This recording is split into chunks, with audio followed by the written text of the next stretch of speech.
네, 안녕하십니까. 오늘부터 이제 수목 병리학 문제를 풀어볼 건데요.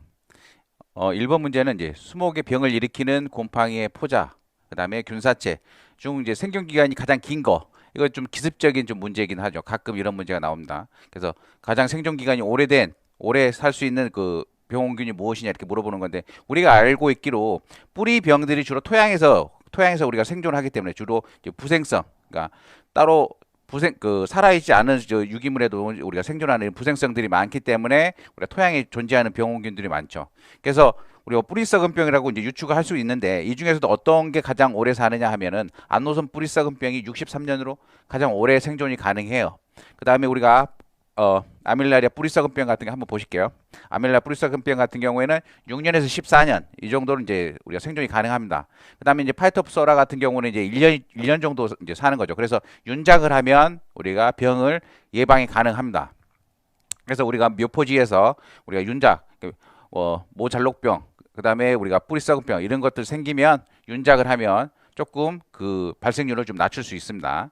그다음에 이제 우리가 잣나무 털록병 같은 경우는 담자포자가 아주 극히 짧은 시간 동안 생존을 하게 되죠. 그다음에 이제 밤나무 줄기마름병 같은 경우에는 우리가 반년에서 1년 사이 정도 우리가 생존이 가능합니다. 그래서 답은 우리가 안노선 뿌리썩은병 63년, 64년은 우리가 생존할 수 있다 이렇게 하면 되고요.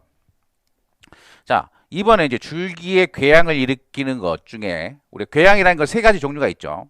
윤문형, 그다음에 확산형, 그다음에 궤양 마름 이 세 가지가 있습니다. 그 궤양 나온다 그러면은 이 세 가지가 있다라는 것을 반드시 기억하셔야 되고요. 그러면 우리가 그 중에서 어떤 게 우리가 틀렸는지 한번 보실게요. 우리가 궤양 내에서 병원균의 이동이 확산형 궤양에 비해서 느리다 아니면 빠르다 이렇게 두 가지인 거죠. 그래서 보면 지금 3번에 보면 궤양 내에서 병원균의 이동이 확산형에 비해서 빠르다 이러면 말이 안 맞습니다. 왜냐하면 우리가 유합 조직이라고 해서 우리가 병을 낫게 하는 조직이 더 많이 생성될 수 있는 게 윤문형이죠. 그래서 어떻게 됩니까?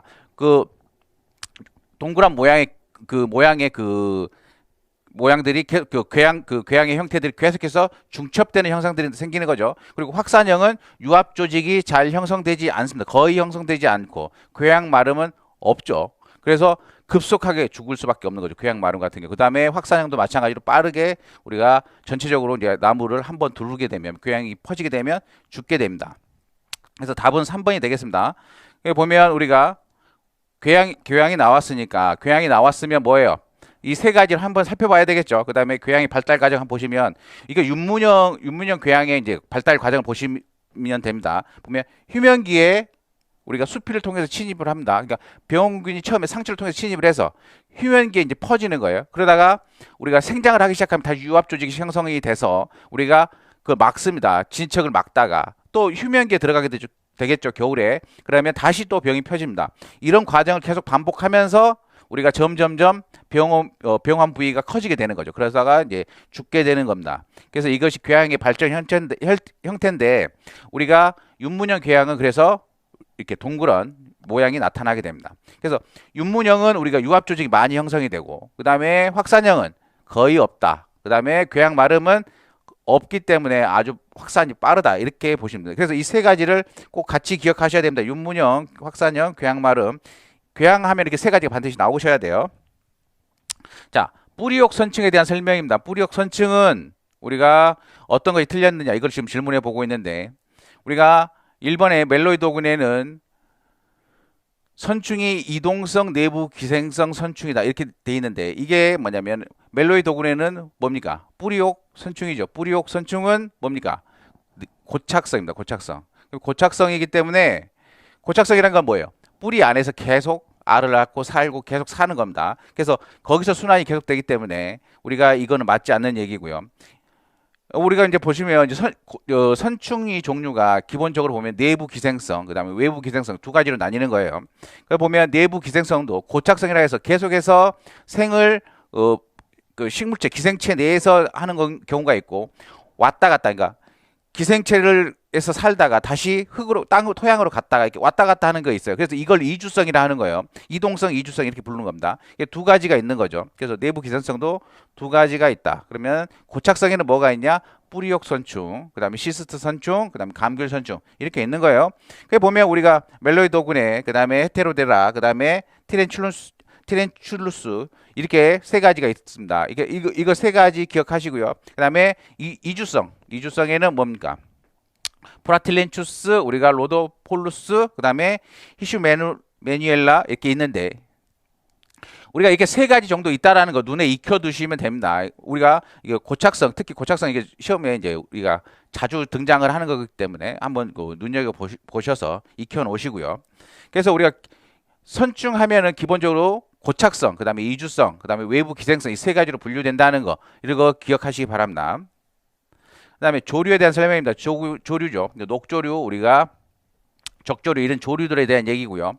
우리 여기서 보면은 우리가 틀린 것은 어떤 거냐 보시면 3번에 보면 우리가 여기서 보면 담자포자낭을 담자포자를 형성하는 건 오히려 담자류밖에 없죠. 담자균류밖에 없습니다. 그러면 담자포자를 형성하는 건 담자균류밖에 없는데 녹조류는 어떤 거예요? 우리가 유주포자를 하면 뭡니까? 꼬리를 가져서 이동이 가능한 그 포자를 얘기하는 겁니다. 그래서 유주포자류에 해당하는 거고, 그럼 유주포자는 뭡니까? 유주포자낭을 만들어서 낭 안에, 주머니 안에 유주포자를 형성하는 거겠죠. 그렇게 우리가 진행이 되는 겁니다. 그래서 보면 우리가 유주포자를 형성하는 게 뭐가 있었습니까? 진균류 중에서는 병골궁강, 그 다음에 또 난균강, 그렇죠? 이런 것들이 있습니다. 그래서 이런 것들은 꼬리 이동성이 있다는 얘기예요. 이동성이 있다. 유주포자는 이동성이 있다. 그래서 꼬리가 달려 있다. 이렇게 보시면 됩니다. 그리고 유주포자는 보통 두 가지 꼬리가 달리죠. 민꼬리형 아니면 깃털형. 그러니까 민꼬리형과 깃털형 두 가지 중에 달려 있습니다. 그래서 보면 깃털형과 민꼬리형 두 가지가 있습니다. 자, 그래서 보면 조류는 우리가 다른 내용들이 이제 다 맞는 내용이니까 틀린 내용 찾아보면 우리가 유주포자를 형성합니다. 유주포자, 그렇죠? 유주포자를 형성한다 이렇게 알고 계시면 되고요. 그다음에 보시면 이게 녹조류. 우리가 조류에 대해서 이제 금방 시험 문제가 나왔는데 이제 녹조류는 세파헬로로스, 그다음에 세포가 배열된 디스크 모양의 엽상체를 구성한다. 녹조류는 엽상체를 구성한다 이 얘기입니다. 그다음에 엽상체는 각피와 각피 세포 사이에 서 생장을 하고 그다음에 유주포자낭을 만드는 사상체를 형성합니다. 근데 얘네들은 우리가 기주체라고 하는 보통 그 사는 곳, 그러니까 나무한테서 영양분을 흡수하지 않죠. 탈취하지 않습니다. 그 다음에 유주포자낭에 형성된 유주포자는 빗물이나 바람에 의해서 전반이 됩니다. 그렇죠? 조류는 그리고 습한 조건, 그 다음에 질소 영양분이 많은 조건, 이걸 좋아합니다. 그래서 뭐냐면 우리가 곰팡이가 주로 잘 자라는 조건이 습하고 따뜻한 조건이잖아요. 그런 곳이 좋아하는데 조류도 역시 마찬가지로 습한 조건, 그다음에 질소가 많은 조건, 우리가 질소가 많은 조건들을 좋아합니다. 그리고 우리가 지유류는 우리가 뭡니까? 조류와 곰팡이가 공생을 하는 거죠. 그래서 이렇게 해서 지유류는 우리가 그리고 또 대기오염, 대표적인 대기오염의 지표식물이기도 하죠. 우리가 아황산 가스 같은 거에 특히 약하기 때문에 우리가 대표적인 대기오염의 지표로 사용하게 됩니다. 유주포자라는 걸 한번 보시면 유주포자라는 건 물이나 수막 속에서 헤엄치기 쉬운 거죠. 그러니까 쉽게 얘기하면 꼬리가 달렸다는 거예요. 이동이 가능하다. 그다음에 꼬리의 형태에 따라서 민꼬리형, 그다음에 깃털형 이 두 가지 꼬리가 달리고요. 그다음에 유주포자를 형성하는 종류를 보시면 원생균계에서는 변형균문, 뭐 이건 중요하지 않고 우리가 수목병에서는 잘 다루지 않으니까. 그다음 진균계에서는 이제 병골균문이 있습니다. 병골균문이 있고 그다음에 색균계, 우리가 중요하게 다른 건 이거죠. 색균계. 크로미스타계에 있는 난균문, 난균강에 이제 해당해서 우리가 파이톱소라나 피시움, 이 대표적이죠. 이 두 가지를 우리가 병에 묘목에 많이 발생하는 병으로 이제 보고 있습니다. 그래서 난균문, 이게 중요하죠. 그래서 우리가 유주포자를 형성한다는 게 유주포자라는 개념에 대해서 꼬리가 있으니까 이동이 가능하고, 그렇죠. 그 다음에 우리가 그 중에서도 난균문에 해당하는 우리가 피시움 또 파이톱소라 이 두 가지 병원균을 중요하게 다루고 있는 겁니다.